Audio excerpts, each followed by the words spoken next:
Hello and welcome to the latest bonus episode review for The Wind in the Willows. So it's finally come around again, and this week, or this time rather, it's a Toad in Time. In my opinion, a classic. I love this one.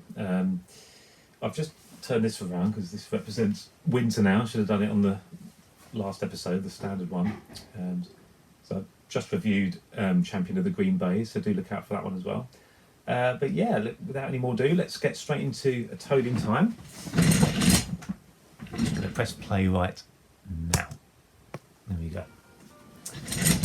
So, this one, I remember it from, it was an exclusive video brought out by WHSmith. I think I mentioned that on the last one, because the first episode on that was Happy Birthday. And then it was A Toad in Time, this one, and then Toad Filmmaker, which is the last episode ever made in this series. And all those episodes are great, but to be honest, this one stood out in terms of, dare I say it, animation quality. I mean, this is a Jackie Cockwell episode. We do have, fine animators on it. Again, not running down other animators, but I do love this one. Beautiful stuff in it. But at the same time, though, it is... I mean, there are a lot of far-fetched episodes, but this is by far the most far-fetched. This is one of those where you kind of get the sense that they're running out of ideas. Not to say this isn't a good idea. I mean, a few people mentioned to me how this one really stands out. Because Toad essentially time travels, although he thinks he does. It's, out of all his crazes, it's the most bizarre, the most ridiculous, and again, one where you think, gosh, this is going too far for the series. I think they were running out of ideas then, or Brian Truman at least, script-wise. Again, we have a lovely, cosy opening, and as it's very appropriate, it's just the way it's worked out for this time of year. As Toad said then, we are in December, which we are here in 2019 now. Only just, of course, and we've got this lovely cosy opening, sense that it's cold outside and it's can't get much cosier than underground in Badger's cosy quarters. And I like the reference to, of course, a book that most people have heard of, H.G. Wells' The Time Machine novel.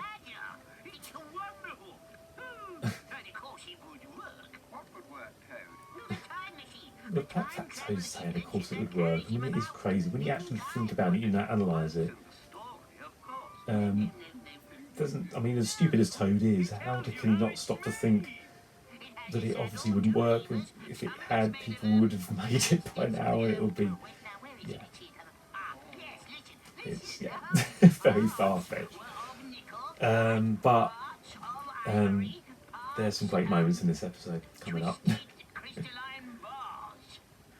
So Toad's basically saying, as long as because it says how it's made, Toad feels he can follow that. He's just got to get the parts, and he can make his own time machine. So you admire his enthusiasm, desire to do it. I mean, if it would work, I'd be on it absolutely.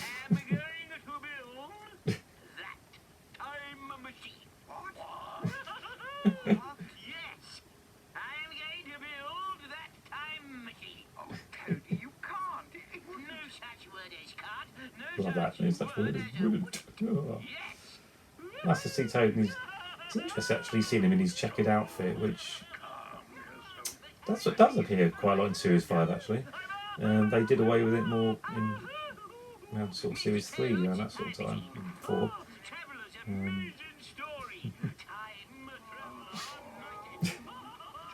As again, while this series still feels very much like Series 5 of The Wind in the Willows, and not its own series, but and this is a set I don't think we see it in any other episodes. Toad's garage, basically, or like a workshop. And it's nice to see, we don't really see him making stuff like this. I mean, we see him fixing a bike, of course, taking tyre off and so on, in Piano Roll Toad. Nice country lane shot there. I like shots like that, just showing the passing of time. You've got the dissolves. That's a set that is used, I think, in Toad in Love as well. Yeah, the door there.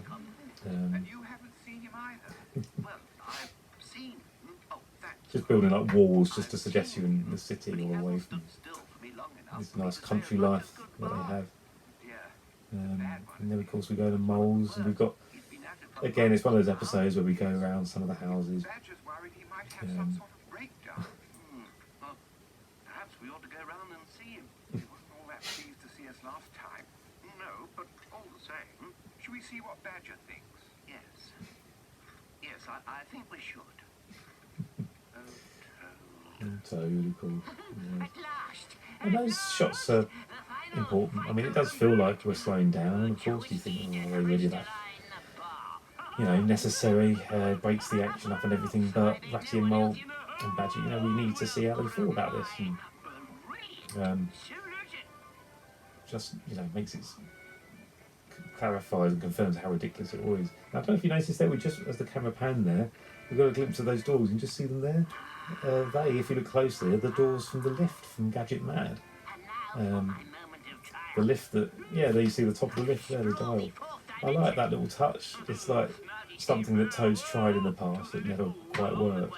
It's a shame he never got that working, because it was such a great idea. And I think one of those doors actually was found recently in the archive. I was looking through some stuff that they sort of wrapped up, and they let me sort of look at things, and I thought, opened this door, and I thought, I know what that is. But only one of them, I think. Now, did you notice then, the year indicator, he actually went back to 1907, which is interesting because I always thought of it as being set in 1908, because the book was published then, and then if you count it by series after the events of the film, this would be about 7 years after 1908. So 1907 is interesting, but there's also hints in other episodes that we are around that time in later episodes. I can't think off my hand which one I'm thinking of now, but I guess if you think about it, the events of the film and the book could be in 1907, and then it's published in 1908. It doesn't really matter, does it? It's the same period as long as it's Edwardian.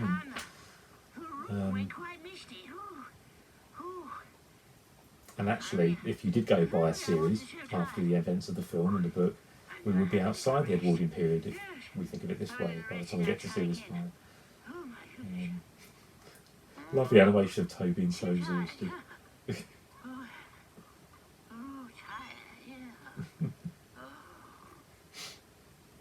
There's an interesting sound effect here. Kind of twinkling stars almost. Now, do we, the audience, know that he's dreaming here? That's what I'm wondering. And the way that the fact he says I must have charged it. I mean, not now obviously, but as a child when I first saw this, I thought, wow, I'm believing this. He's actually travelling through time. It was quite exciting.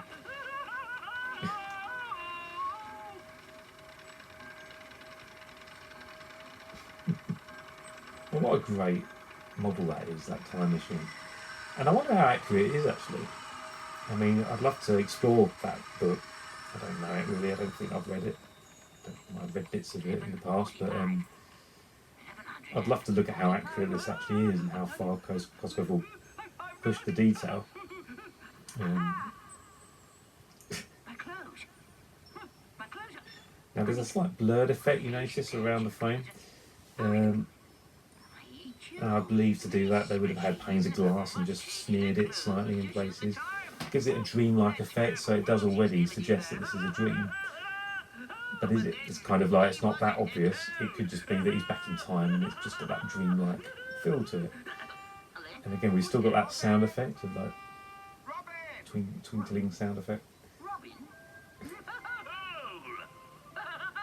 Now maybe at this point we should, as the audience, we should realise it's a dream because we've got Mole as Friar Tuck. And why would it be Mole, other than one of Mole's long lost ancestors?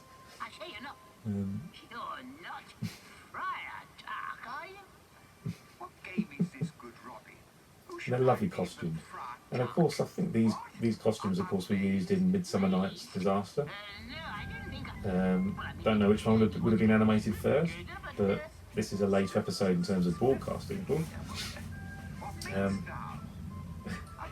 And the music's nice. It's kind of its period, isn't it? From the old days. Superb animation of Toad in this. I mean, look, it's beautiful stuff. I love this. It's just an expression. I mean, I see that. It's just an expression. I've never heard Toad trying to explain what he means by "I say" and the amount of times he says it. One of his biggest catchphrases, really, isn't it? "Oh, I say." This is lovely. This. Yeah, BBB. That beautiful animation of the BBB. What a dream to work with David Jason's voice when you got something like that. Wonderful. But you've got to get it absolutely right, of course. Another great costume that I think is reminiscent, again, of Midsummer Night's Disaster. I think it was used back then. It makes you wonder, were some of the episodes just written around what they had in stock, as it were, kind of, oh, we've done Midsummer Night's Disaster with some Robin Hood characters, let's put Robin Hood in the Time Machine one. Do you know what I mean? I don't know if it was arranged like that for budgetary reasons, and of course by this stage with Series 5 it was very much, they were making it because they didn't have anything else quite in the pipeline at that time, although Truckers was just round the corner, of course. But I think budgets would have been less by this point. I'm pretty sure of it. We do overall have more close-ups, if you really look carefully, in Series 5 than in previous series. Certainly if you look at a Series 1 episode, more ambitious in terms of camera movement and wider shots and so on.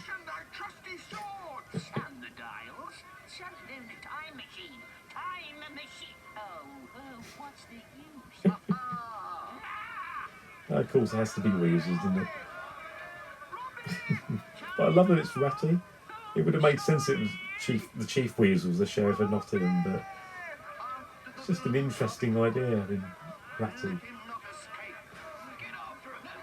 He doesn't really make much of a villain though, I don't think. He's too nice. Ratty's too nice. He's Salus's voice. Somehow doesn't pull it off.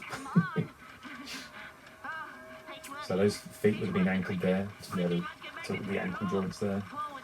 And that fan would have been like a disc that would have been made. I know that because we did the same for Post and Pat.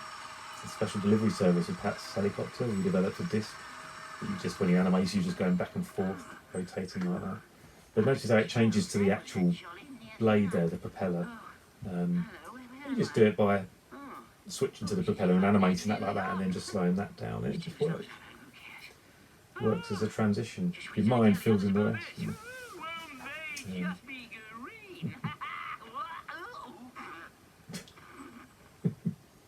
And now, of course, he's a Roman. And of course, he's going to be Julius Caesar. Another beautiful costume. Now, bits of this set were, of course, also used in Midsummer Night's Disaster. The pillars and things. And we do have Toad statues that we see in his garden anyway. Why David Jason said great there? Grr 8. Grr 8.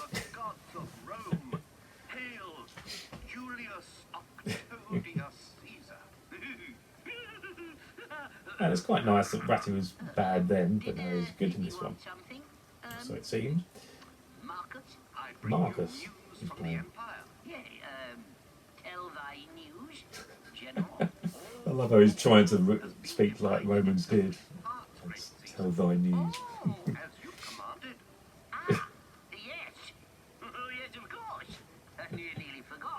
There's so much to do when you've got the Roman Empire to run. It's an all go, in 3 parts. In 3 parts. Yes, we've still got the blurred effects on the screen there. Hadrian's Wall. I know no Hadrian. That must be later. I wish I could remember all those blessed history lessons. Oh yeah, never mind.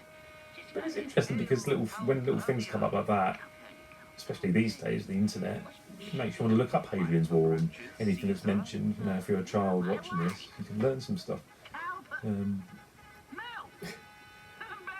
The way he says, my wife is Mole, and then the wide shot confirms it, Mole is Toad's wife. Very odd, I have to say. I mean, as a child, I just found it so funny. I thought, this is hilarious. And Toad's expression is, I'm a bit tired. It's like, well, Mole's my wife. It's about say the army could do with some mules. Yeah, and badges. Mules and badges. Show, you know, which side they're on, really. He's not sleeping well. Oh, that's a funny line, isn't it? Mole saying to Ratty, he's not sleeping well. It's just... I mean, who came up with this? I assume it was Brian Truman, but it's just... Oh. There are other characters they could have used. They could have used a female rabbit or something, or put... Oh dear. It's actually quite disturbing now, look at it. Which again confirms they went...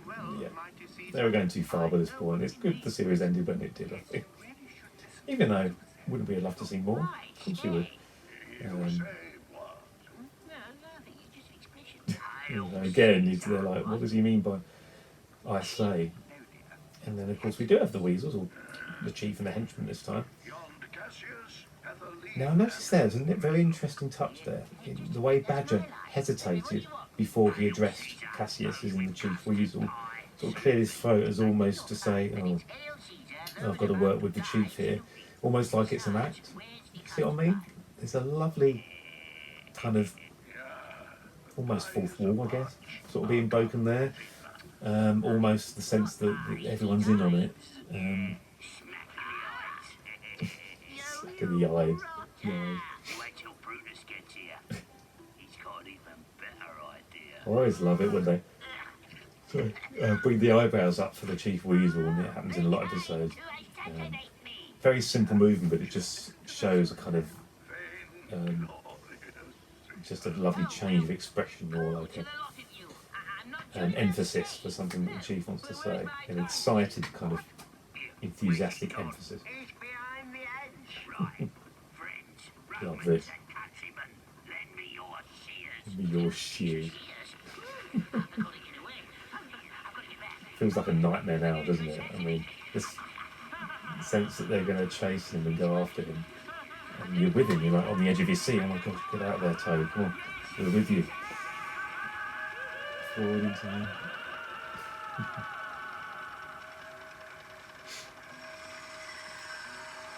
Now this is where I guess we believe it's a dream now, the fact that we dissolved a Toad asleep or with his eyes closed.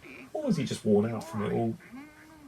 Could be both, but if we're in the real world, and this, let's face it, this is a series set in kind of reality with obviously fantasy animals, but it's set in a real Edwardian England, then of course we believe the others, he has been dreaming.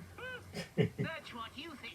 We were worried about you. It's so long since we saw you. Worried about me? Toad, be quiet. Eh? You have obviously fallen asleep on this ridiculous Again, I do love this set.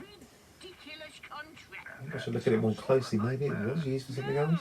If anyone's got any ideas, let me know if you recognise this set from other episodes. Those arches seem to remind me of the underground tunnel, actually. Those bits were reused for that, from that. I was. Love that kind of Sure I was. way he's saying I was. You really get his emotion, don't you? I only And this is a want to be lovely... Toad.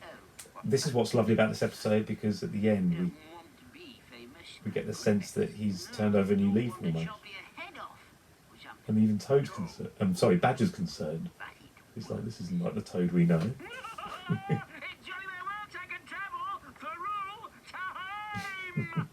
Even though they go on about Toad, like, oh, Toad, you want to be famous, you want to be Law Toad and all this, and when he's actually saying I want to be Toad, they're like, oh, is he alright? So kind of a bit both ways. Yeah, what a fascinating episode. I mean, such an unusual one. Probably the most unusual one in the whole series, I'd go as far to say. Actually, yeah, I thought Paul Berry was on this. I was wrong. It is actually Lloyd Price with Sue Pugh. Now, Lloyd, of course, came onto the series from Series 4. He started on Creepy Crawlies, worked on the special Mortality Toads and worked on this. Then worked on Truckers. And then, of course, when Thames TV lost their franchise, I think he worked on James of the Giant Peach with Paul Berry. They both went on to that. then eventually went to Ardman, of course, and that's where he is now. And I've said before, I've had the pleasure of working with Lloyd, and I know him well, and he speaks very fondly of these days. Yeah, I need to interview him properly really and get some more stories together, but very, very fine animator. You look at that and you think, oh, it must be Paul Berry. And of course, as I found out more recently, Sue Pugh actually did a lot of Toad, and I didn't actually realise that. They swapped, so I believe that probably was the case here. I think a lot of that frantic stuff, over the top stuff with Toad, was Lloyd actually. So there we go, Toad in Time. Do let me know what you think. Very interesting one, that, for discussion. So there we go. That's it for the bonus ones for another 4 weeks. So the next one in line is Oarsman Toad. Interesting one, because I always thought of Oarsman Toad as earlier in the series. There's some confusion if you look online.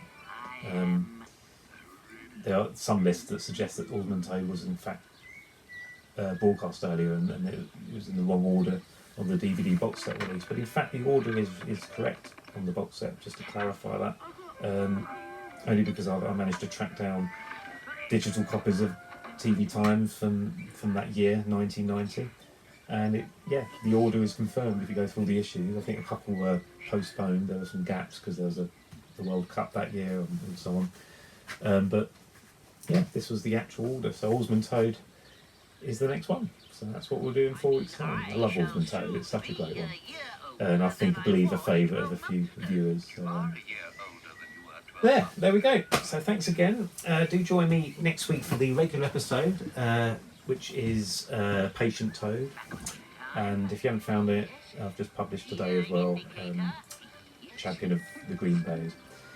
Okay, thanks a lot. All the best, and wrap up warm for the winter. See you soon. Intelligent Mr. Toad, encouraging Mr. Toad.